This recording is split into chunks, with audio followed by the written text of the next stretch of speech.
Hello दोस्तों, कैसे आप लोग। मैं उम्मीद करता हूँ आप अच्छे होंगे और आपका पढ़ाई अच्छा चल रहा होगा। चलिए आज के इस वीडियो में हम लोग बात करेंगे ये एनटीपीसी सीबीटी 1 के एग्जाम में पूछा जा चुका है सभी मैथ का क्वेश्चन। ये क्वेश्चन जो है ये 29/12/2020 के सेकेंड शिफ्ट का पेपर है। हम इससे पहले आपको 2 वीडियो दे दिए, अगर नहीं देखे तो आप देख लीजिएगा। ये सभी क्वेश्चन बहुत ज़्यादा इंपॉर्टेंट है क्योंकि ये सभी क्वेश्चन टीसीएस के द्वारा पूछा गया है और आपका आगे आने वाला एग्जाम भी टीसीएस के द्वारा ही होना है, तो बहुत ज़्यादा इंपॉर्टेंट ये हो जाएगा। ठीक है, और आपको पता भी है कि सबका सिलेबस भी लगभग सेम ही है। तो ये जो भी वीडियो जो मैं लेकर के आता हूँ मैथ का, ये सभी वीडियो एनटीपीसी सीबीटी 2 एग्जाम के लिए भी इंपॉर्टेंट है, ग्रुप डी के लिए भी इंपॉर्टेंट है और रेलवे डीएफसीसीआई एग्जाम के लिए भी बहुत ज़्यादा इंपॉर्टेंट है। ठीक है, तो चलिए देखते हैं आज का पहला क्वेश्चन क्या है। देखिए आज का पहला क्वेश्चन है, मैं इसको थोड़ा ऊपर कर देता हूँ। देखिए पहला क्वेश्चन क्या कह रहा है कि कह रहा है ए प्लस बी प्लस में सी का 25%, मतलब ए प्लस में बी और प्लस में सी का 25%, मतलब इसके बटे में कितना हो जाएगा, तो 4 हो जाएगा। इजकल टू में क्या कह रहा है कि सी प्लस में डी के 25% के बराबर है, तो मतलब सी प्लस में डी के 25% के बराबर है, तो यहाँ भी 4 आ जाएगा। ठीक है, तो ये दोनों कट गया और इधर भी देखिए सी अवेलेबल है और इधर भी सी अवेलेबल है। इसके मतलब ए प्लस में बी इजकल टू में क्या हो गया, तो आपका डी हो गया। समझ गए बातों को। आगे देखिए क्वेश्चन में और क्या बोला है, और बोला है कि ए प्लस में बी का वैल्यू कितना 20 है, तो डी का वैल्यू पूछ रहा है। तो ए प्लस में बी का वैल्यू कितना है 20 है, तो डी का भी कितना हो जाएगा, तो डी का भी 20 ही हो जाएगा क्योंकि इसके बराबर क्या है, ये है। तो ऑप्शन आपका जो 20 रहा होगा जहाँ पे भी क्वेश्चन में, वो सही हो जाएगा। चलिए हम लोग देखते हैं 2 नंबर क्वेश्चन क्या है। 2 नंबर क्वेश्चन है आपका कि दो संख्याओं का लसा आपका दिया हुआ है, मतलब एलसीएम दिया हुआ है। क्या दिया है, एलसीएम कितना दिया हुआ है, तो 156 दिया हुआ है। उसके बाद क्या करा है कि मौसम मतलब एचसीएफ क्या दिया हुआ है, एचसीएफ दिया हुआ है आपका कितना, तो 26 दिया हुआ है। उसके कह रहा है कि दोनों संख्या में अंतर कितना का है, तो अंतर जो है यानी कि डिफरेंस जो आपका दिया है, ये दिया है आपका 26 यानी कि 26 का दिया है। तो आपसे पूछ क्या रहा है, इनके योग क्या होगा संख्या का। समझ गया क्वेश्चन को। चलिए हम आपको अच्छे से इसका सॉल्यूशन करके दिखाते हैं। देखिए मान लीजिए आप देखिए, सबसे पहली बात यहाँ HCF 26 दिया गया है। इसके मतलब जो भी दोनों संख्या होगा उस दोनों संख्या के अंदर क्या कॉमन होगा, तो 26 तो कॉमन होगा ही, क्योंकि आपको क्या पता है कि जो कॉमन लेटर जो होता है, कॉमन चीज़ जो होता है वही क्या होता है कि मतलब HCF होता है। तो हम ये संख्या क्या क्या मान ले, तो ये को मान लेते 26x और दूसरा क्या मान लेते तो 26y। अब देखिए ये दोनों संख्या मतलब x और y में कोई भी चीज़ कॉमन नहीं होगा, लेकिन इस पूरा टर्म को देखेंगे और इस पूरा टर्म को देखेंगे तो दोनों में 26 होगा। समझिए बातों को। तो एक संख्या आपका क्या हो गया 26x, दूसरा संख्या क्या हो गया 26y हो गया। तो अब अगर इसका हम एलसीएम लेंगे तो क्या हो जाएगा, यानी कि 26 गुने में क्या x और गुने में y, यही एलसीएम हो जाएगा ना। और ये दिया हुआ है, कितना दिया हुआ है, तो ये दिया है आपका 156 दिया हुआ है। तो यहाँ पे अगर x इंटू वाई निकालिएगा तो आपको क्या निकल के आ जाएगा, जब इसमें डिवाइड कीजिएगा 156 में कितना 26 से, तो आपका यहाँ पे निकल के आ जाएगा 6 निकल करके आ जाएगा। ठीक है, तो इतना तो आपको पता हो गया। आगे आपको डिफरेंस दिया, ये दोनों का डिफरेंस दिया हुआ है। तो हम मान लेते हैं यहाँ पे कितना 26x माइनस में कितना 26y इजकल टू में कितना दिया है डिफरेंस, तो 26 दिया है। आप किसी को पहले और किसी को भी बाद में लिख सकते हैं, उससे कोई डिफरेंस, उससे कोई मतलब आपको क्वेश्चन में फ़र्क नहीं पड़ेगा। आप पहले यहाँ पे 26y भी लिख सकते हैं या 26x भी लिख सकते हैं, क्योंकि क्वेश्चन में कोई कंडीशन नहीं दिया हुआ है। तो यहाँ पे आपको क्या पता चल गया कि x minus y equal to कितना हो जाएगा 1 हो जाएगा। तो आप क्या देखें यहाँ पे कि एक तो देखे क्या कि x into y equal to कितना देखे 6, और दूसरा क्या देख रहे हैं कि x minus y equal to कितना 1 हो रहा है। आपसे पूछा क्या जा रहा है कि दोनों का योग पूछा जा रहा है, मतलब 26x प्लस में 26y का योग पूछा जा रहा है। तो देखिए आप यहाँ पे पहले xy तो आपको निकालना पड़ेगा ना। तो देखिए ये दोनों का गुना 6 है, तो इसके मतलब क्या, ये 3 होगा और ये 2 होगा, तभी जा करके ना 6 पूरेगा। समझ गया बातों को। तो दोनों आपको पता हो गया। तो अब इस दोनों संख्या का आप निकाल लीजिए, जो एडिशन आपको निकालना है। देखिए तो क्या हो जाएगा एडिशन कि 26x में प्लस में क्या, तो 26y आपको निकालना था। तो 26 कॉमन ले लीजिए और x के जगह क्या है, तो 3 है, y के जगह कितना है, तो 2 है, तो यही हो जाएगा ना। तो 26 गुने में कितना हो जाएगा 5 हो जाएगा। तो 6 पंचे 30 के 0 हाथ में 3 और 5 दूने कितना 10 और 3 13 हो जाएगा। तो मतलब 130 जहाँ भी होगा ऑप्शन में वो आपका आंसर हो जाएगा। समझ गए क्वेश्चन को अच्छे से। चलिए मैं थोड़ा इसको नीचे करके आपको दिखा देता हूँ। देखिए ये था आपका क्वेश्चन और आपका आंसर क्या आ गया, तो 130 आपका आंसर आ गया। जो मेन समझने का बात था यही था कि आपको संख्या ऐसे लेना है। समझ गए चीज़ों को। चलिए अगला तीसरा नंबर क्वेश्चन देखते हैं। देखिए आपका तीसरा नंबर क्वेश्चन क्या कह रहा है कि x प्लस में 1/x इक्वल टू 12 और x square minus 1/x square equal to 15 है। तो आपको निकालने के लिए क्या बोला जा रहा है कि x के पावर में 4 माइनस 1/x के पावर में 4। तो सबसे पहले आप क्या कीजिए कि ये जो है ना, इसको इक्वेशन नंबर मान लीजिए आप कुछ भी, ठीक है, एक मान लीजिए। और इसको जो हम अभी सिंप्लीफाई थोड़ा कर लेते हैं। जब इसको हम दोनों साइड अगर सपोज कीजिए होल स्क्वायर कर लेंगे तो क्या हो जाएगा, एक्स स्क्वायर प्लस में क्या, तो 1/x स्क्वायर और प्लस में क्या 2 इंटू में x इंटू में 1/x इजिकल टू में कितना, 12 को स्क्वायर करेंगे तो 144 हो जाएगा। अब इससे तो ये कट जाएगा। तो आपको क्या मिला यहाँ पे कि x स्क्वायर प्लस में 1/x स्क्वायर इजिकल टू में कितना, 144 में से अगर आप 2 घटा दीजिएगा तो कितना होगा, 142 आपका आ जाएगा। तो इसको इक्वेशन नंबर 2 मान लीजिए। अब आप क्या कीजिए ना कि इक्वेशन 1 और 2 दोनों को क्या कीजिए, गुना कर लीजिए। तो दोनों को गुना कीजिएगा तो क्या हो जाएगा, तो इक्वेशन 1 में क्या लिखा है कि x square minus 1/x square. उसके बाद दूसरा नंबर इक्वेशन में क्या लिखा है कि एक्स स्क्वायर प्लस में 1/x स्क्वायर, यही चीज़ लिखा हुआ है।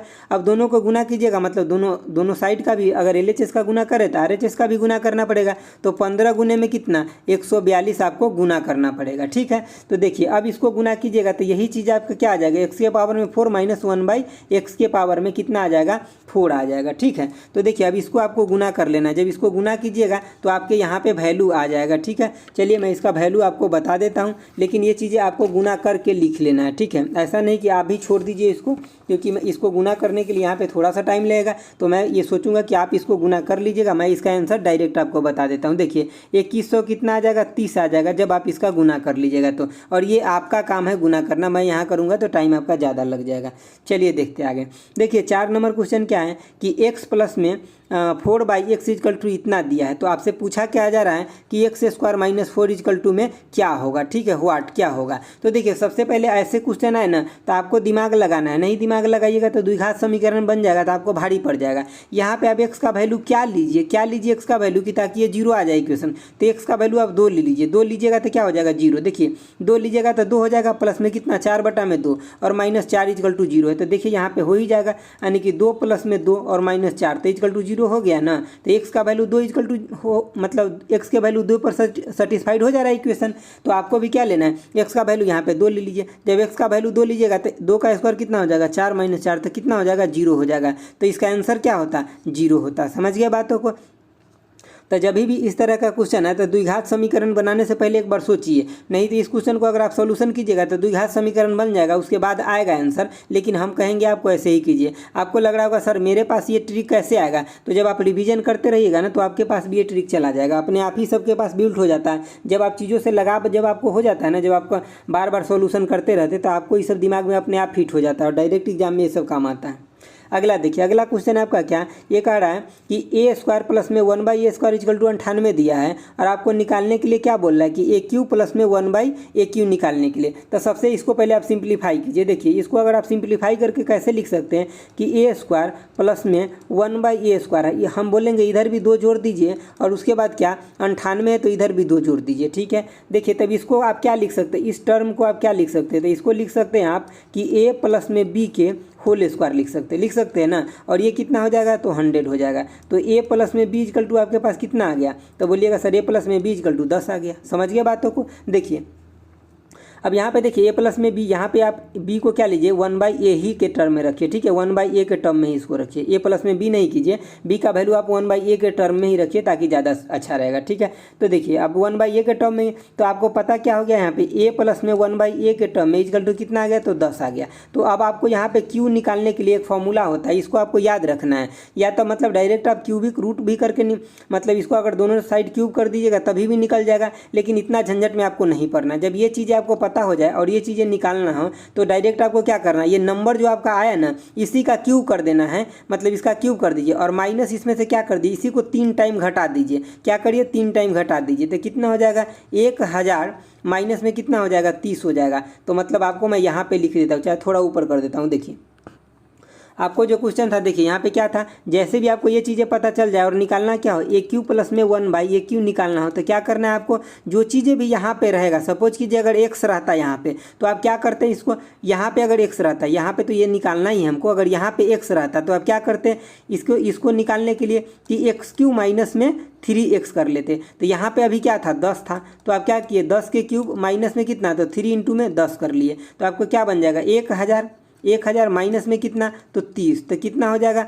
970 आपका आंसर बन जाएगा। समझ गया बातों को। चलिए थोड़ा सा हम ऊपर दिखा देते हैं आपको, ये था आपका क्वेश्चन, और ऐसा क्वेश्चन बार बार एग्जाम में रिपीट होता है। अगला क्वेश्चन देखिए क्या है, अगला बहुत अच्छा क्वेश्चन है, देखिए कह रहा है नमक और पानी के 10 लीटर मिश्रण से 2 लीटर पानी वाष्पीकृत हो जाता है, मतलब उड़ जाता है, ठीक है, और नमक का प्रतिशत अब कितना हो गया, तो 6% हो गया। तो प्रारंभिक मिश्रण में आपसे पूछा जा रहा है। सबसे पहले बात, इस क्वेश्चन को थोड़ा अच्छे से समझ लीजिए। देखिए जो 10 लीटर का जो मिश्रण है ना नमक और पानी का, तो इसमें से जो पहले जितना नमक है क्वांटिटी में, ठीक है, जितना मैं पूछूं कि क्वांटिटी में जितना पहले था उतना अभी भी है, लेकिन परसेंटेज में चेंज हो जाएगा, क्यों, क्योंकि पानी इसमें से उड़ गया तो अब परसेंटेज बढ़ जाएगा उसमें नमक का। समझ गया बातों को। जैसे देखते हैं अगर आपका सब्जी बनता होगा तो कभी कभी सब्जी का पानी ज़्यादा जल जाता है, तो देखते हैं ना नमकीन हो जाता है, तो एक्चुअली नमक उसमें पहले भी जितना था उतना अभी भी है, लेकिन पानी के उड़ने की वजह से क्या हो गया, उसका मात्रा उसमें मतलब परसेंटेज में मात्रा ज़्यादा हो गया उसमें। समझ गया बातों को। तो देखिए सबसे पहली बात है 2 लीटर, टोटल कितना था, तो 10 लीटर था, इसमें से क्या हुआ कि 2 लीटर गायब हो गया, तो कितना 8 लीटर बच गया। अब ये कह रहा है कि 8 लीटर जो ये फाइनल बचा ना, इसमें 6% नमक है। 6% का मतलब कितना, 6/100 मतलब कितना 0.48 हो जाएगा, ठीक है, 8×48 हो जाएगा, मतलब 48 ये लीटर हो जाएगा, क्या, तो नमक हो जाएगा, ठीक है। तो नमक तो अभी इतना है क्वांटिटी में, तो पहले भी इतना ही क्वांटिटी में रहा होगा, तो परसेंटेज में कितना रहा होगा, तो परसेंटेज में 0.48 बटे में कितना 10 ये रहा होगा पहले परसेंटेज में। परसेंटेज में करने के लिए हम 100 से गुना कर देते हैं, ठीक है, तो ये कितना हो जाएगा, इसको कट कर दीजिए, तो 4.8% हो जाएगा, ठीक है। अभी 6% है, ठीक है, अभी 6% है 2 लीटर पानी उड़ने के बाद, लेकिन प्रारंभ में कितना रहा होगा, तो 4.8% रहा होगा उसमें। समझ गया बातों को। तो सबसे पहले आपको क्वांटिटी निकाल लेना है, और जब क्वांटिटी निकाल लिए तो जो पहले का क्वांटिटी था उससे इसमें डिवाइड कर दीजिएगा, तो पहले का परसेंटेज निकल के आ जाएगा कि कितना परसेंट नमक था उसमें, ठीक है। आगे चलिए देखते हैं। आगे आपका क्वेश्चन है कि एक ट्रेन 60 किलोमीटर प्रति घंटा की चाल से एक खंभे को यानी कि 1.5 मिनट में पार कर सकती है, तो ट्रेन का लंबाई आपसे पूछा जा रहा है। तो सबसे पहले बात ये 60 जो है ना, इसको आप बदल लीजिए थोड़ा सा, ठीक है। तो 60 गुने में कितना, तो 5/18 कर लीजिए। जब इसको 18 कीजिएगा तो आपको कितना आ जाएगा, यहाँ पे 3 आ जाएगा, यहाँ पे 10 आ जाएगा, मतलब कितना, तो 50/3 मीटर पर सेकेंड हो गया, ठीक है। अब देखिए जब खंभे का लंबाई को पार कर रहा है ना, तो जब कभी भी खंभे की लंबाई या किसी मैन को पार कर रहा होगा, मतलब आदमी को पार कर रहा होगा, तो उसका लंबाई हम कंसीडर नहीं करते हैं। आपको एक चीज़ें याद रखना है हमेशा, v इक्वल टू में क्या है, तो डी बाई टी भी को यहाँ पे स्पीड मानिए या वेलोसिटी मानिए, कोई फर्क नहीं पड़ेगा। क्यों, क्योंकि जब वेक्टर पढ़ेंगे ना तब वहाँ पे इसका ज़्यादा मतलब फ़र्क पड़ता है, लेकिन यहाँ पे आपको सिंपल क्वेश्चन में कोई फ़र्क नहीं पड़ेगा, ठीक है। तो देखिए आपको निकालना क्या है, डिस्टेंस का है तो उसका लंबाई ट्रेन का, ठीक है, और उसको टाइम दिया है कितना 1.5 मिनट दिया है, और आपको क्या तो वेलोसिटी भी पता है, तो ये तो निकल ही जाएगा ना। तो देखिए डी इक्वल टू मतलब क्या, डिस्टेंस ऑफ जो ट्रेन का कितना लंबाई है वो, तो यहाँ पे क्या हो जाएगा 1.5, और इसको हम किस में कर लेंगे, सेकेंड में कर लेंगे, क्योंकि हमारा जो स्पीड है सेकेंड में, तो इसको हम 60 से गुना कर लेंगे, इंटू में क्या हो जाएगा, तो 50/3 हो जाएगा। इसको अब कट कर दीजिए, कितना हो जाएगा, ये 20 हो जाएगा, और जब इससे इसको कट कीजिए तो ये भी हो जाएगा, तो कितना हो जाएगा 30 गुने में कितना 50 हो जाएगा। तो कितना हो जाएगा इसका आंसर, तो 30 गुने जब 50 हो गया तो कितना हो जाएगा 5 या 15, यानी कि 1500 मीटर का क्या था, ट्रेन का लंबाई था, कितना 1500 मीटर। आप इसको डी से लिखिए, एल से लिखिए, कोई फर्क नहीं पड़ता, आपका आंसर सिर्फ आना चाहिए, आपको कंसेप्ट क्लियर रहना चाहिए, बाकी नोटेशन से आपको कोई फर्क नहीं पड़ेगा एग्जाम में।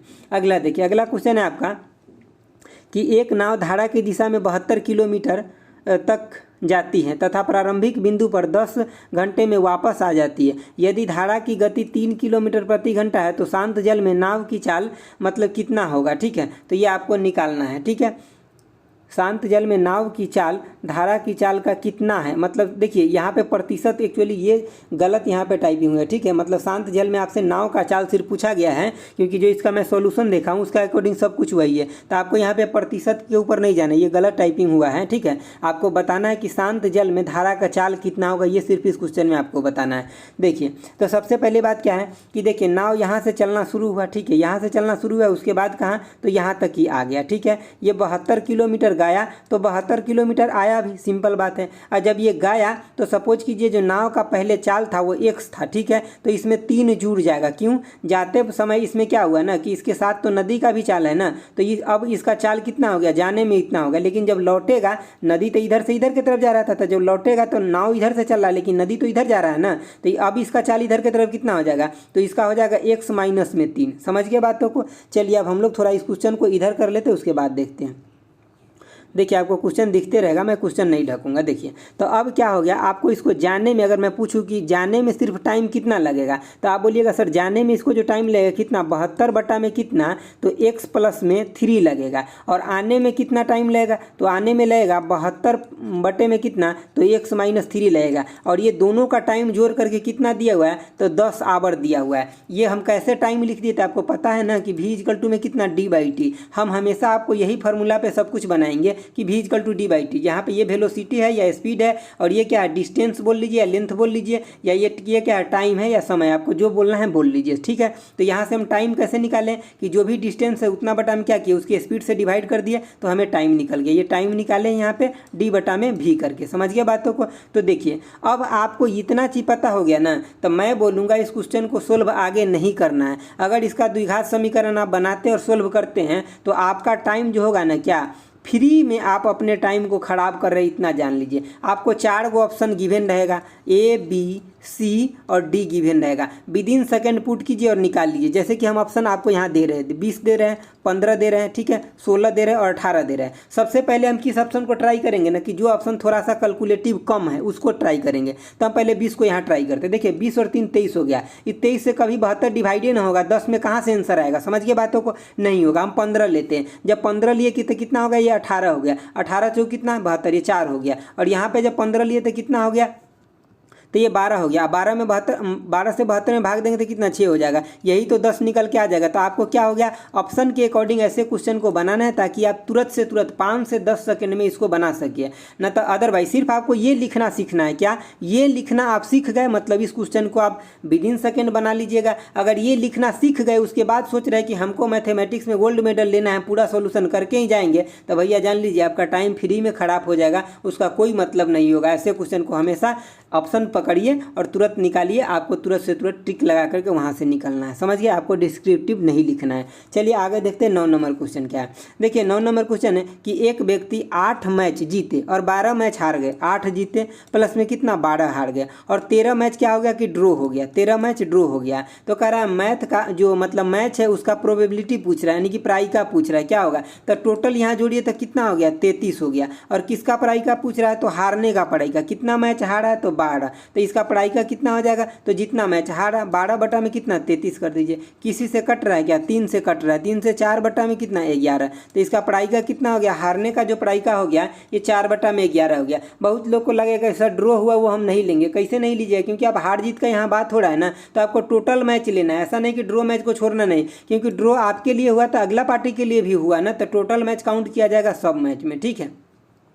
चलिए अगला देखते हैं। अगला आपका है 10 नंबर क्वेश्चन। 10 नंबर क्वेश्चन क्या है कि 360 रुपये में बेचने पर 10% की हानि होता है, तो 30% के लाभ के लिए कितना में बेचा जाए। जैसे कि आप कोई भी सामान बेचते हैं ना, तो आपको 10% की हानि हो रहा है। 10% बोले तो इसका मतलब क्या होता है, 1 बटा में 10 होता है। इसके मतलब क्या हो गया कि अगर 10 ओरिजिनल था तो बाद में कितना हो गया, 9 हो गया। समझ गए बातों को। अगर इसका 10 रुपया ओरिजिनल प्राइस था, क्या था, ओरिजिनल प्राइस था, तो बाद में 10% के घाटा लगा के बेचा तो कितना में बेच लिया, 9 रुपया में, जो इसका न्यू प्राइस हो गया। गया। न्यू प्राइस कहने का मतलब घाटा लगने के बाद वाला। और ये दिया कितना है, तो ये दिया आपका 360, मतलब कितना गुना, तो 40 गुना। तो ये भी आप 40 गुना कर दीजिए तो कितना हो जाएगा, तो 400 हो गया। इसके मतलब उसका दाम था 400 और 10% का घाटा लगा के बेच रहा था 360 में। अब इसके ऊपर ही क्या करा, हमको 30% का नफा लेना है, तो कर दीजिए 30%। तो कितना हो जाएगा, 4 तिया 12, मतलब 120 रुपया हो गया। तो अभी कितना में बेचेगा, 400 के इसका सामान है और 30% नफा चाहिए, तो मतलब 520 रुपया में इसको क्या करेगा,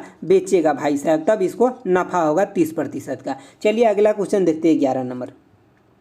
देखिए 11 नंबर क्वेश्चन दोस्तों, ये सभी क्वेश्चन बहुत महत्वपूर्ण है। ये सब क्वेश्चन टीसीएस के द्वारा पूछा गया है, ठीक है। तो आप अच्छे से देखिए सॉल्यूशन और लाइक शेयर सब्सक्राइब जरूर कीजिए दोस्तों, ठीक है, तभी आपको सभी वीडियो मिल पाएगा अच्छे से। आगे देखिए क्या है आपका, कि पाइप ए 15 घंटे में भरता है, ठीक है। कोई टंकी है जिसको पाइप ए क्या करता है कि 15 घंटे में भरता है, और बी जो है कितने घंटे में, तो 12 घंटे में भरता है, और सी जो है कितने घंटे में, तो सी 18 घंटे में भरता है। तो टंकी को मतलब टंकी भर जाता है, ठीक है। तो उसके बाद क्या पूछ रहा है कि ए प्लस में सी के द्वारा टंकी कितने देर में भरा जाए, कितना समय लगेगा। तो सबसे पहले बात आपको इसका एलसीएम लेना है। एलसीएम अगर नहीं भी लीजिएगा तो चलेगा, लेकिन एक ऐसा नंबर ले लीजिए कि तीनों से कट जाए। तो हम क्या ले रहे हैं, 3 गुने में 5, गुने में क्या ले ले, तो 4 ले लेते हैं, और गुने में क्या ले ले यहाँ पे, तो 3 ले लेते हैं। ये एक ऐसा नंबर हो गया। देखिए कैसे कैसे लेते, देखिए यहाँ पे 5 गुने 3 ले लेते, इसे ही कट गया। उसके बाद यहाँ 12 था तो हम क्या देखिए, यहाँ 3 है तो एगो 4 और ले लिए। उसके बाद यहाँ 18 था तो हम क्या देखें, यहाँ पे 3 है ऑलरेडी, और यहाँ से एगो 2 मिल जाएगा तो 6 हो गया, तो 3 और एगो ले लिए तो 18 हो गया।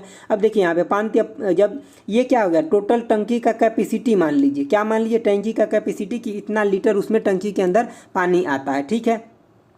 अब देखिए 15 घंटा लेता था भरने में, इसके मतलब 1 घंटा में कितना पानी भरता था, तो इसमें 15 से डिवाइड कर दीजिए तो 12। 1 घंटा में अगर टोटल टंकी का कैपेसिटी इतना लीटर है तो ये 15 घंटा में टोटल भर देता था, तो 1 घंटा में कितना भरेगा, 12 लीटर पानी भरेगा। ये देखिए ये 12 घंटा लेता था, मतलब 4 तिया 12, इसमें से मतलब इसमें डिवाइड करेंगे तो 12 खत्म हो जाएगा, मतलब 5 तिया 15 बचेगा, मतलब 1 घंटा में 15 लीटर। जब इसे डिवाइड करेंगे तो 9 दूना 18, ठीक है, 3 तिया 9, 9 दूना 18, तो मतलब 10 हो जाएगा। तो ये घंटा में कितना, 10 लीटर पानी भर रहा है। अब आपसे पूछ क्या रहा है, टोटल पानी इतना टंकी में भरना है, और बोल क्या रहा है कि किससे ये पानी भरवाना है, तो ए प्लस में सी से। तो ए प्लस में सी का 1 घंटा का काम कितना हो जाएगा, इसका 10 और इसका 12, मतलब दोनों मिला करके 22 लीटर पानी टंकी के अंदर 1 घंटा में डाल देगा। तो कितना टाइम लग जाएगा, तो टाइम इजकल टू में हो जाएगा जो टोटल आपको पानी डालना है कितना हो जाएगा, देखिए 5 तिया 15, ठीक है, और 15 तिया 45, और 45 होगा कितना, 90 दूना 180 हो जाएगा। देखिए यहाँ पे एक बार और देख लीजिए, 5 तिया 15 होगा, 15 चौका 60 हो गया, और 60 यानी कि 6 18 होगा, ठीक है, 180, 180 बटा कितना हो जाएगा, 22 हो जाएगा। तो इसको देखिए किसी से कट हो रहा है क्या, बिल्कुल कट हो जाएगा, किसे, 2 से, तो 2 से कितना हो जाएगा, 90 बटा में 11 हो जाएगा। समझ गए बातों को। तो इतना टाइम में ए प्लस में सी मिल करके टंकी को भर देगा। समझ गया चीज़ों को। चलिए आगे देखते हैं। आगे आपका 12 नंबर क्वेश्चन देखिए। 12 नंबर क्वेश्चन क्या कह रहा है कि tan 2 थीटा प्लस में tan 3 थीटा इजकल टू में 1 है। तो आपको थीटा का वैल्यू पूछ रहा है क्या होगा।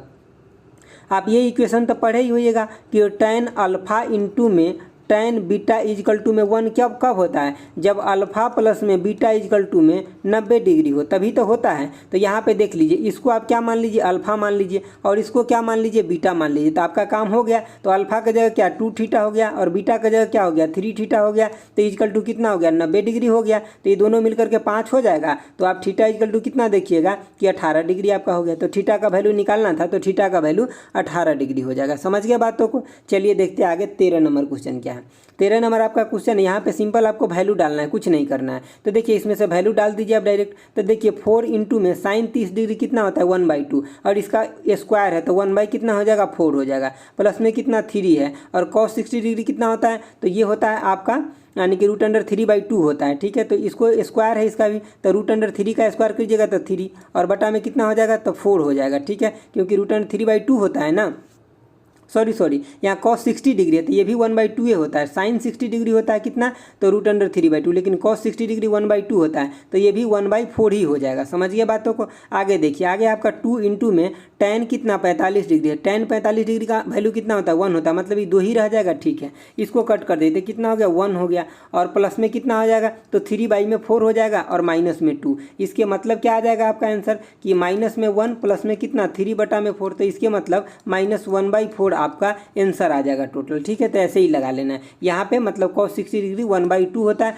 और साइन 30 डिग्री 1/2 होता है। ये चीज़ें आपको 3-4 वैल्यू एटलीस्ट याद रखना है। कितना 45 डिग्री का, आजकल तो एग्जाम में 15 डिग्री का वैल्यू खूब पूछा जा रहा है, तो आपको टैन का ज़्यादातर पूछा जाए, तो टैन कॉट और साइन कॉस का 15 डिग्री का वैल्यू भी आपको याद रख लेना है अच्छे से। ठीक है, चलिए देखते हैं आगे क्वेश्चन आपका क्या है। आगे 14 नंबर क्वेश्चन है। देखिए एक्चुअली ये जो 14 नंबर क्वेश्चन है ना, इसका मैं आपको थोड़ा सा क्वेश्चन यहाँ पे हमें लिखना पड़ेगा, क्योंकि इसमें थोड़ा सा मिस्टेक हो गया। मतलब जो ये कटिंग कर रहे थे ना, तो वहाँ पे कटिंग करने में थोड़ा सा मिस्टेक हो गया, जो इसका वैल्यू है वो। ठीक है, तो हम आपको पूरा पहले क्वेश्चन लिख देते हैं यहाँ पे। देखिए जो 14 नंबर क्वेश्चन है, आपको निकालना क्या है, पहले इसको थोड़ा सिंप्लीफाई कर ली। देखिए कॉट थीटा है तो इसको आप क्या लिख सकते हैं, जैसे कि टैन थीटा होता है तो क्या लिखते हैं, साइन थीटा बटे में कॉस थीटा होता है, तो कॉट थीटा को क्या लिख सकते हैं, कॉस थीटा बटे में क्या लिख सकते हैं, तो साइन थीटा।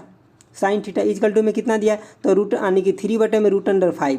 लेकिन इसको और हम बोलेंगे थोड़ा सिंप्लीफाई कीजिए, तो आप क्या कर दीजिएगा, इसको अगर मैं बोलूँगा कि इसको आप नीचे लाइए और इसको ऊपर ले जाइए, तो कैसे लिखिएगा, तो कोसेक थीटा, एक्चुअली इसी का ज़रूरत है इसलिए मैं लिख रहा हूँ। कोसेक थीटा बटे में क्या हो जाएगा, तो सेक थीटा इक्वल टू कितना हो जाएगा, तो 3 बटा में कितना हो जाएगा, रूट के अंदर 5 हो जाएगा। ठीक है, अब देखिए, अब जो आगे आपसे क्वेश्चन पूछा गया है वो मैं यहाँ पे लिख देता हूँ। एक्चुअली कट करने में थोड़ा मिस्टेक हो गया है। देखिए यहाँ पे आपसे क्वेश्चन पूछ रहा है कि 6 sec theta sec square theta और माइनस में 5 बटा में 3 कौसेक स्क्वायर थीटा। ठीक है, उसके बाद बटे में क्या है आपका, बटे में 3 बटा में कितना 5 सेक स्क्वायर थीटा और प्लस में कितना, तो 4 बटा में 3 और ये है आपका कौसेक स्क्वायर थीटा होता है, कौसेक स्क्वायर थीटा है। ठीक है, तो देखिए अब ये चीज़ें आपको निकालना है। देखिए यहाँ भी दोनों चीज़ रेशियो में है और यहाँ भी दोनों चीज़ रेशियो में, तो आपको क्या करना है ना, इसका डायरेक्ट वैल्यू आप ले सकते हैं। यहाँ भी रेशियो, क्योंकि हमें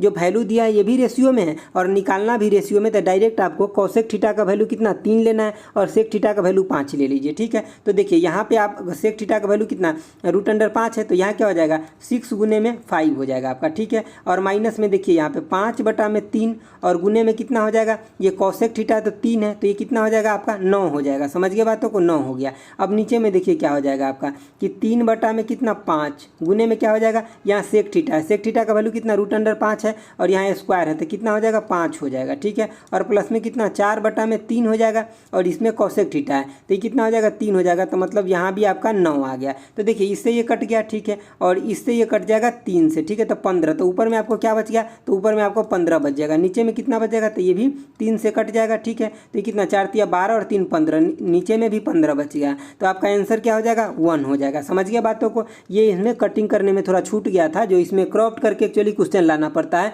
नहीं तो साथ साथ सॉल्यूशन दिया है तो आपको मतलब कैसे देख पाइएगा क्वेश्चन, इसीलिए ऐसे लाना पड़ता है। अगला क्वेश्चन देखिए आपका क्या है, 15 नंबर क्वेश्चन कह रहा है कि साइन a प्लस में b और इक्वल टू में cos a minus b equal to कितना दिया, तो √3/2 दिया है। तो अगर हम आपसे ये पूछें कि साइन थीटा इक्वल टू में √3/2 है, तो आप थीटा का वैल्यू क्या बताइएगा, बोलिएगा सर थीटा का वैल्यू कितना होगा 60 डिग्री होगा। उसी तरह से अगर बोले कि कॉस थीटा इक्वल टू √3/2 है, तो आप थीटा का वैल्यू यहाँ क्या बोलिएगा, तो थीटा का वैल्यू बोलिएगा आप 30 डिग्री बोलिएगा, यही बोलिएगा ना। तो देखिए अब यहाँ पे a प्लस में b इक्वल टू आपका कितना है, इसके मतलब तो 60 डिग्री है, और a minus b equal to कितना है, तो 30 डिग्री है। आपसे पूछा क्या जा रहा है, a तथा b का मान बताए, तो देखिए दोनों का मान क्या हो जाएगा, a का मान यहाँ पे 2a हो जाएगा, जब दोनों को जोड़ेंगे तो यहाँ 90 हो जाएगा, तो a का वैल्यू कितना हो गया, तो a का 45 डिग्री हो जाएगा, तो b का कितना हो जाएगा 15 डिग्री हो जाएगा। आप इक्वेशन में डाल दीजिए, कोनो में निकल जाएगा, तो आपको दोनों क्वेश्चन यहाँ से बन गया। ठीक है, दोनों चीज़ निकल गया। ठीक है, सबसे पहले हमें यही जज करना था कि ये कितना का वैल्यू होता है। चलिए अगला क्वेश्चन देखते हैं। अगला देखिए 16 नंबर क्वेश्चन। ये क्वेश्चन काफ़ी अच्छा है, इस क्वेश्चन को सब लोग नहीं बना पाते एग्जाम में, लेकिन आपको आज मैं अच्छे से बता देता हूँ, आप बना पाइएगा। देखिए सबसे पहले बात कि ऊपर नीचे दोनों जगह कॉस है, तो आप कॉमन ले लीजिए, तो कॉस a कॉमन ले लीजिए। नीचे देखिए, नीचे क्या हो जाएगा कि 1/ आपका हो जाएगा कॉसेक a हो जाएगा प्लस में 1, प्लस में क्या हो जाएगा कि 1 बटे में कॉसेक a माइनस में 1 हो जाएगा। ठीक है, यहाँ एक्चुअली मेरा पेन इससे ज़्यादा इधर नहीं चलता है। ठीक है, तो मैं यहीं तक लिखूंगा। ठीक है, आपको यहाँ समझ लेना है। अब देखिए मैं थोड़ा सा इसको ऊपर करता हूँ ताकि अच्छे से सॉल्यूशन कर पाएँ, और सॉल्यूशन हो जाएगा तो फिर हम आपको दिखा देंगे। देखिए यहाँ पे कॉस आपका a हो गया, और यहाँ पे देखिए, यहाँ पे आप इस दोनों को आप क्या कीजिए कि नीचे में एलसीएम ले लीजिए, तो क्या हो जाएगा कॉसेक a प्लस में 1 इंटू में क्या हो जाएगा कि कॉसेक a और माइनस में 1 हो जाएगा। ठीक है, देखिए आप ऊपर में क्या हो जाएगा कि इससे ही कट गया तो ये हो जाएगा यहाँ पे, तो कॉसेक क्या हो जाएगा a प्लस में 1, और यहाँ पे क्या हो जाएगा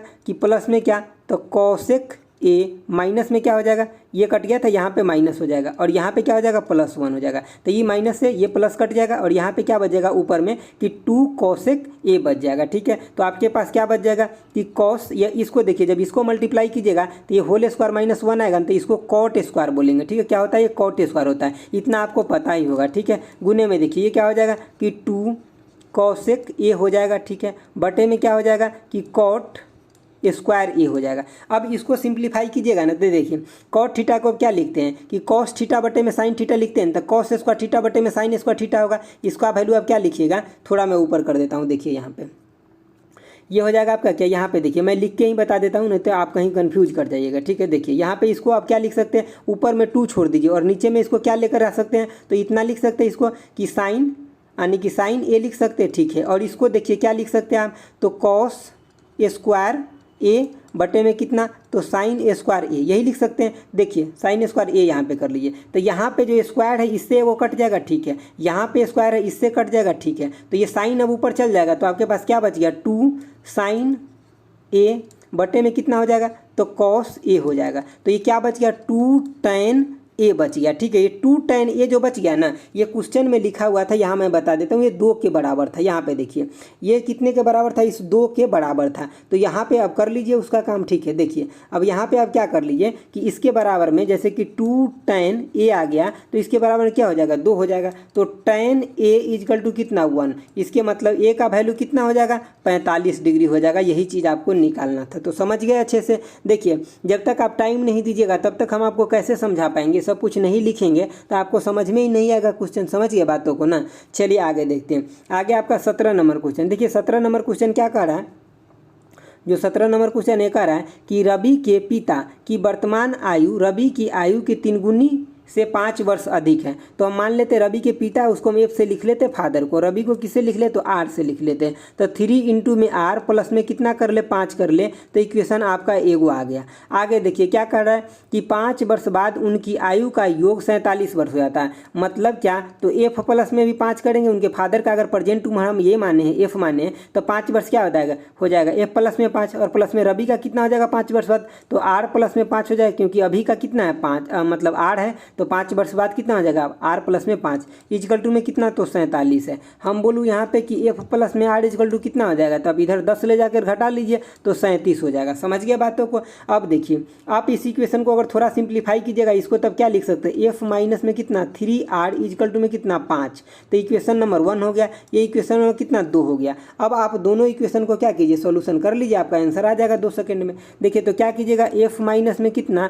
3r इजकल टू में कितना 5, और एफ प्लस में कितना आर इजकल टू में कितना, तो 37 हो जाएगा। अब देखिए यहाँ पे क्या कीजिए, इसमें 3 से गुना कर लीजिए, हो जाएगा आपका काम। 3 से गुना कीजिएगा तो क्या हो जाएगा, ये चीज़ें कट जाएगा, ये कितना हो जाएगा 2f हो जाएगा, और ये 3 से कितना, इसको यहाँ पे देखिए ये 5 हो जाएगा आपका, और इसको जो गुना कीजिए तो 7 3 21 का 1 आपके पास 2 बच गया, और 3 3 9 2 11 बच गया। ठीक है, 111 प्लस में 5 कितना हो गया 16 हो गया। ठीक है, तो जब इसको 100 कितना हो गया आपका 16 हो गया, और यहाँ पे क्या हो जाएगा जब ये 3 से गुना कीजिएगा तो ये भी 3 हो जाएगा ना, तो ये 4 हो जाएगा एफ, तो ये फिजिकल टू कितना आ जाएगा, तो ये फिजिकल टू आपका 29 हो जाएगा। तो उसके पिता का उम्र कितना है 29 साल है, तो उसके आप रवि का उम्र कितना हो जाएगा, तो यहाँ से देखिए किसी भी इक्वेशन में रख के निकाल लीजिए रवि का उम्र। समझ गए बातों को। तो इसी इक्वेशन में रख दीजिए, ये दूसरा नंबर इक्वेशन में रख दीजिए, तो रवि का उम्र यहाँ से कितना निकल के आ जाएगा, ये रवि है तो यहाँ 37 में से 29 घटा लीजिए, तो रवि का उम्र कितना आ जाएगा 8 वर्ष आ जाएगा। समझ गए बातों को अच्छे से। चलिए देख लीजिए आपका क्वेश्चन ये था और आपका सॉल्यूशन ये हो गया। चलिए अगला क्वेश्चन देखते क्या है।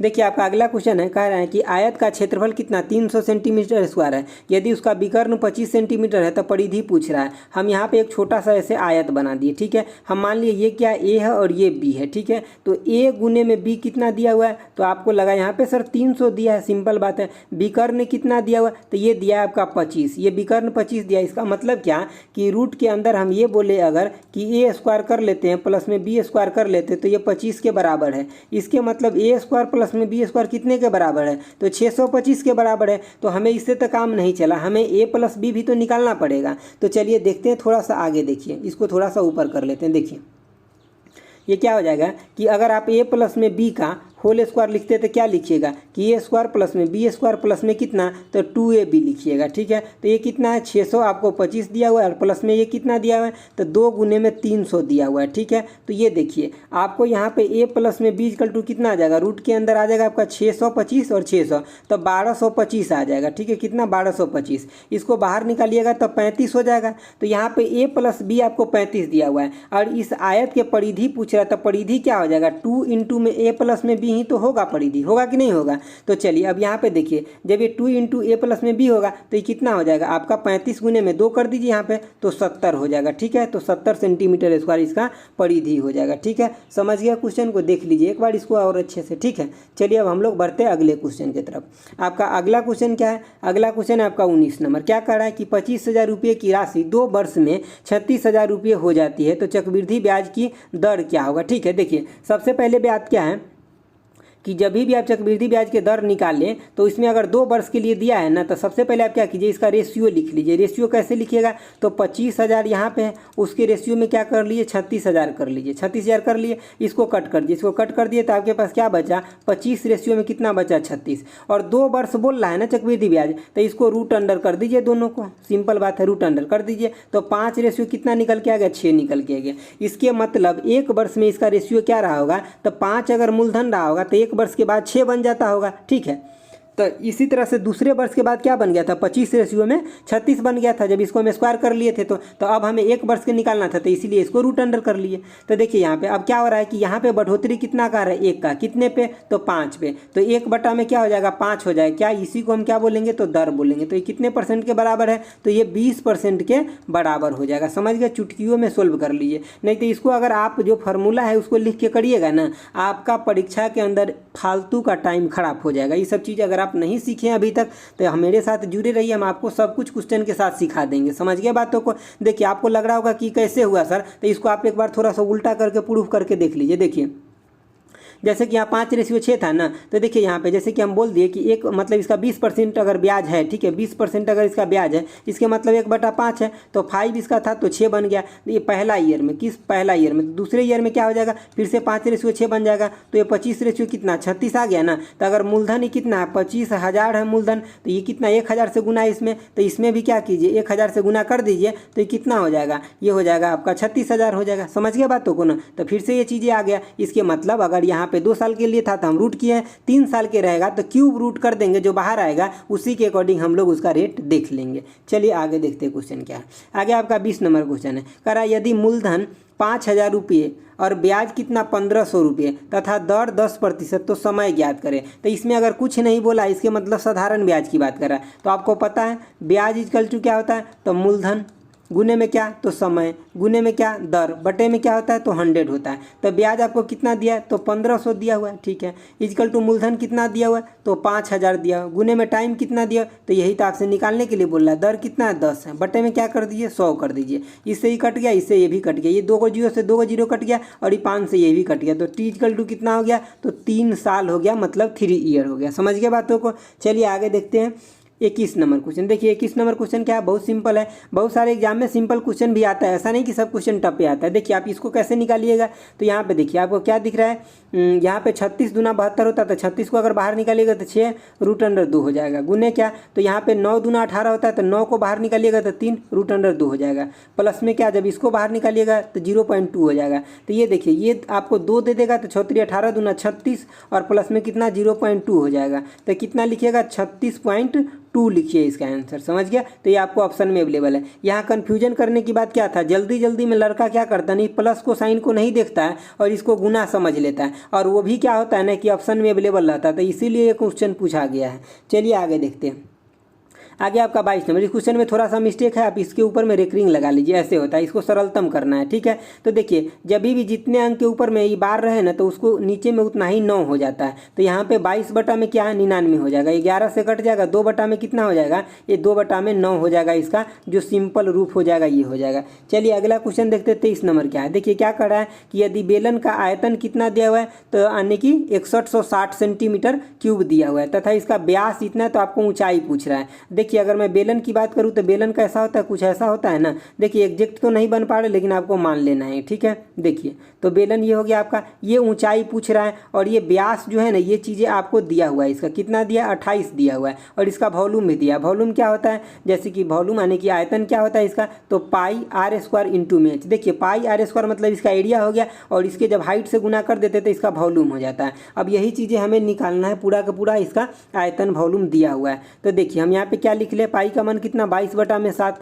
गुने में कितना आर का वैल्यू। देखिए यहाँ पे डी दिया हुआ मतलब यहाँ पे पूरा का पूरा व्यास दिया है। अगर हम त्रिज्या की बात करेंगे तो कितना हो जाएगा, 14 हो जाएगा। तो 14 गुने में कितना, 14 हो गया और इंटू में क्या, तो एच हो गया। ये कितने के बराबर दिया हुआ है, तो ये दिया आपका यानी कि 6160 के बराबर दिया हुआ है, ठीक है। देखिए ये इससे कट जाएगा, कितना हो जाएगा, तो 7 हो जाएगा, ठीक है। नहीं सॉरी 7 से काटेंगे तो 2 हो जाएगा। तो आपको यहाँ पे एच का वैल्यू कितना हो जाएगा, तो 6160 बटे में कितना हो जाएगा, तो 22 गुने में कितना हो जाएगा, 14 दूना 28 हो जाएगा। जब आप इसको गुना कीजिएगा ना तो ये हो जाएगा आपका गुना इसका यानी कि 616 के बराबर हो जाएगा। तो जब इसको इसे कट कीजिएगा तो ये हो जाएगा आपका एच इक्वल टू 10 सेंटीमीटर आ जाएगा आपका हाइट। सिलेंडर के हाइट कितना था, तो 10 सेंटीमीटर। सिलेंडर बोलिए या बेलन बोलिए, बात बराबर है। चलिए अगला देखते हैं 24 नंबर क्वेश्चन क्या है।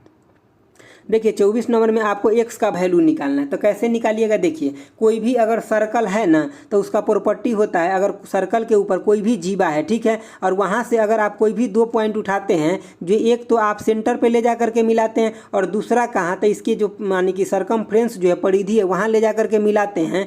तो ये सरकमफ्रेंस पर जो एंगल बनता है इससे 2 गुना एंगल कहाँ बनता है, यहाँ पे सेंटर पे बनता है। तो यहाँ 30 बना, इसके मतलब यहाँ कितना बनेगा, तो 60 बनेगा। समझ गए बातों को। अब ध्यान से आप देखिए ये भुजा जो है, ये भुजा और ये भुजा बराबर होगा क्योंकि ये समद्विबाहु मतलब त्रिभुज बन गया। कैसे समद्विबाहु बच गया, तो देखिए ये एक्चुअली वृत्त है ना, तो ये भी आर हो गया रेडियस और ये भी रेडियस हो गया ना। ये सर्कल है पूरा पूरा। आपको सर्कल अगर नहीं दिख रहा है तो देखने की कोशिश कीजिए क्योंकि थोड़ा सा ये सर्कल फॉर्म में नहीं है, थोड़ा सा लंबा हो गया है। तो देखिए अब ये भुजा और ये भुजा बराबर हो गया, इसके मतलब ये कोण जितना बनेगा वो भी इतना ही बनेगा, तो ये भी एक्स बनेगा। और ये अब क्या हो गया कि अगर इसको ओ माने तो इसको ए मान लीजिए, बी मान लीजिए। तो अगर मैं बात करूँ ट्रेंगल AOB का तो कितना हो जाएगा, टोटल सम एंगल कितना 180 डिग्री हो जाएगा। और यहाँ x है, यहाँ x है, तो 2x प्लस में कितना 60 डिग्री इजकल टू कितना होगा 180 होगा। तो x इजकल टू कितना हो जाएगा, तो 120 बटा में 2 हो जाएगा, मतलब 60 डिग्री होगा। किसका वैल्यू, तो x का भी वैल्यू। अब आपको क्या पता चला कि इस ट्रेंगल का तीनों भुजा बराबर है, इसका जो AOB है उसका, ठीक है। चलिए अगला देखते हैं 25 नंबर क्वेश्चन क्या है।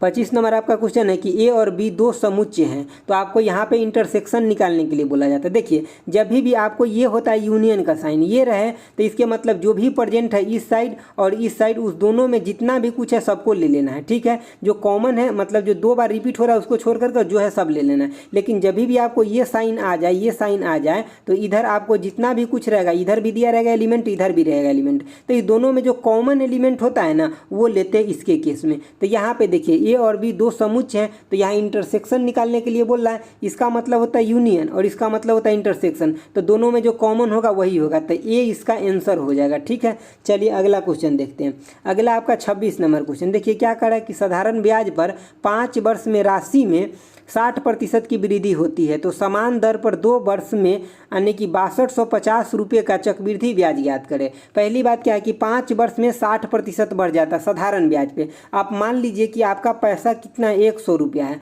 और 5 वर्ष में कितना बन गया 60% बन गया, मतलब 160 रुपया बढ़ गया हो गया। तो बढ़ कितना गया, तो 60 रुपया बढ़ गया। और कितने वर्ष में, 5 वर्ष में, ठीक है। तो इसके मतलब 5 से डिवाइड कीजिए तो 12 रुपया आपको 1 साल में बढ़ गया। कितने पे, 100 पे। तो मतलब कितना परसेंट ब्याज हो गया, तो 12% आपका ये ब्याज हो गया। ये बात तो आपको समझ में आ गया। लेकिन आपको निकालना है 2 वर्षों के लिए चक्रवृद्धि ब्याज कितना पे, तो 6250 रुपये पे। चलिए हम इस क्वेश्चन को थोड़ा सा साइड में करके आपको सॉल्यूशन बताते हैं। देखिए पहली बात क्या कि 12% को आप सिंप्लीफाई करिएगा तो क्या लिखिएगा कि 12 बटा में 100 लिखिएगा। अब इसको आप 4 से काट दीजिएगा तो 3 बटा में 25 लिखिएगा। अब देखिए यहाँ पे क्या है 6250 है। अब ये 6250 को आप क्या करना है, ट्री मेथड से लगाएंगे। हम लोग पिछले वाले क्लास में भी ये सब कुछ समझाए थे और आज भी समझा रहे हैं, क्योंकि फार्मूला से हम लोग चलेंगे तो ऐसे क्वेश्चन सोल्व करने में बहुत टाइम खराब हो जाएगा। देखिए जब 1 वर्ष के लिए हम निकालेंगे तो इसमें गुना करेंगे कितने से, तो 3 बटा में 25 से हम क्या करेंगे, गुना करेंगे। जो भी यहाँ निकल के आएगा ये 1 वर्ष के लिए ब्याज हो जाएगा। इसको गुना कर देखिए 25 से जब कट करेंगे तो 25 हो जाएगा, तो मतलब 250 यहाँ आ जाएगा, 3 से गुना करेंगे तो कितना हो जाएगा 750 हो जाएगा। तो 1 वर्ष का चक्रवृद्धि ब्याज 6250 रुपये का 12% के हिसाब से कितना आ गया 750 आ गया। दूसरे वर्ष का कितना आ जाएगा, तो फिर से यहाँ से हम 3/25 से गुना करेंगे तो 750 मेरे पास फिर से आ जाएगा। अब देखिए चक्रवृद्धि ब्याज का यही तो मतलब होता है कि ब्याज के ऊपर भी ब्याज। तो अब ये पिछले साल का जो ब्याज था ये मूलधन बन गया था, तो इसके ऊपर भी ब्याज मिलेगा। कितना, तो सेम दर से, मतलब 3/25 यहाँ भी होगा, इसको कट करेंगे तो कितना 30 गुने में 3 तो 90 हो जाएगा यहाँ। ठीक है, तो टोटल ब्याज आपका कितना आ गया, तो 750 यहाँ, 750 यहाँ और 90 यहाँ, मतलब 1590 रुपये आपका क्या आ गया, ब्याज आ गया। समझ गए बातों को। कितने दिन में, तो 2 साल में। कितने रुपया का, तो 6250 रुपया का। और यही मेथड आपको यूज करना है ताकि आप अच्छे से अच्छे क्वेश्चन को सोल्व कर सके विद इन सेकेंड। ठीक है, चलिए अगला क्वेश्चन देखते हैं क्या है।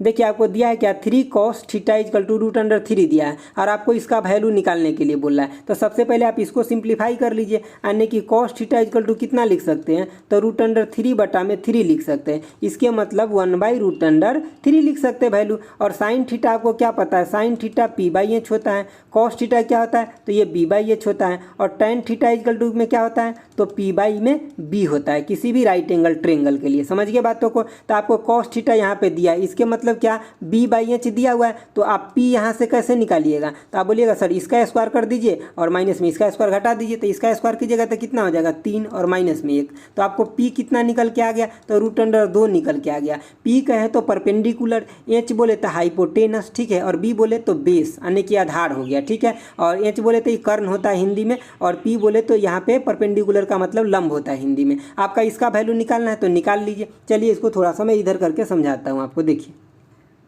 यहाँ पे किसका, कोसेक थीटा, तो कोसेक थीटा किसका, साइन का उल्टा होता है। तो साइन कितना होता है, p/h होता है, तो ये कितना हो जाएगा, h में क्या हो जाएगा, p हो जाएगा। मतलब h में आपको p गुने में कितना, tan थीटा क्या होता है, तो p/ में क्या होता है, तो b होता है। यही चीज़ आपको है। तो देखिए यहाँ पे p का वैल्यू कितना है, तो √2 बोलिएगा, तो √2 लिख दीजिए। h का वैल्यू कितना है, तो आप h का वैल्यू क्या है यहाँ पे देख लीजिए, h का वैल्यू आपका √3 है। ठीक है, तो √3 लिख दीजिए। गुने में क्या हो जाएगा, यही चीज़ निकालना है ना, कोसेक थीटा मतलब साइन थीटा का उल्टा होता है, तो h/, यहाँ पे साइन थीटा का उल्टा होगा ना। एक्चुअली यहाँ पे थोड़ा सा मिस्टेक हो गया, 1 सेकंड रुकिए। देखिए यहाँ पे थोड़ा सा लिखने में ये मिस्टेक हो गया। यहाँ पे देखिए क्या लिखना था, मतलब कोसेक थीटा, ये कोसेक थीटा क्या होता है, तो ये होता है आपका, एक सेकंड वेट कीजिए। देखिए कोसेक थीटा मतलब ये साइन थीटा का उल्टा होता है, तो h/, में क्या हो जाएगा, p हो जाएगा। और आपको क्या लेना था, tan थीटा, tan थीटा क्या होता है, p/, में b होता है। और ये दोनों से देखिए इससे ही कट ही जाएगा, क्योंकि दोनों का वैल्यू आपका सेम ही है। मतलब इक्वेशन के अंदर p का वैल्यू तो सब जगह बराबर ही है ना, तो आपको डायरेक्ट क्या लेना है, h और b का वैल्यू लेना है। तो h का वैल्यू क्या है, तो h का वैल्यू √3 है और b का वैल्यू कितना है, तो 1 है। तो आंसर क्या हो जाएगा, रूट के अंदर 3 हो जाएगा। समझ गए बातों को। देखिए यहाँ पे तो आपका आंसर क्या आ जाएगा, √3 आ जाएगा। चलिए हम लोग अगला क्वेश्चन देखते हैं। आज के लिए लास्ट क्वेश्चन है और अच्छा क्वेश्चन भी है। देखिए क्या कर रहा है कि तीनों संख्याएं का अनुपात कितना दिया हुआ है, तो ये दिया हुआ 3:5:2 दिया है। उनका गुणनफल कितना दिया है, तो इतना दिया है। तो बड़ा संख्या आपसे पूछ रहा है। तो पहली बात देखिए यहाँ पे जब भी आप ये चीज़ों को देखते हैं ना, तो फटाक दिया जोड़ना शुरू कर देते हैं। यहाँ गुणनफल बोला गया है, ठीक है, योग नहीं बोला गया है। तो आपको क्या, अगर तीनों संख्या को आप ले लीजिए, क्या 3x गुने में कितना 5x गुने में कितना 2x ले लीजिए, इक्वल टू कितना दिया हुआ है, तो 10,290 दिया हुआ है। यही दिया हुआ है ना, तीनों को गुना कर दीजिए।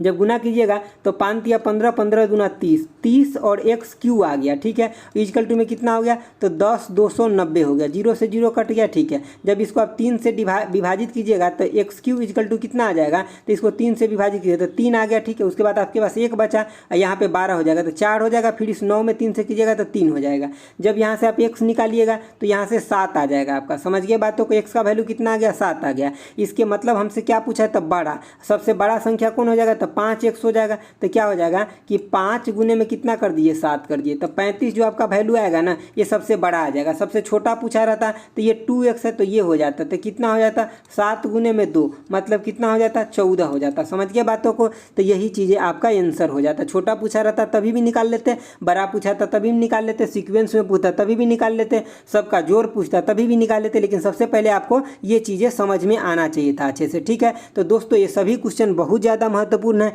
और आप लोग अच्छे से सपोर्ट कीजिए। पूरा बुक हम जल्दी से जल्दी आपको करा देंगे। जितना भी NTPC CBT 1 में पूछा गया है ये सब क्वेश्चन आपके लिए परीक्षा में रामबाण साबित होगा। जब आप परीक्षा दीजिएगा ना, चाहे आप ग्रुप डी का दीजिए, चाहे NTPC CBT 2 दीजिए, चाहे DFCCIL दीजिए, चाहे कोई भी परीक्षा जो TCS के द्वारा होता है ना, उस सबके लिए ये मैथ का क्वेश्चन रामबाण साबित होने वाला है, क्योंकि ये TCS के द्वारा पूछा गया प्रश्न है। ठीक है, तो आज के लिए इतना ही रखते हैं दोस्तों। अच्छा लगा तो लाइक, सब्सक्राइब और शेयर जरूर कीजिए दोस्तों के साथ। ठीक है, तो thanks for watching. Okay bye, जय हिंद दोस्तों।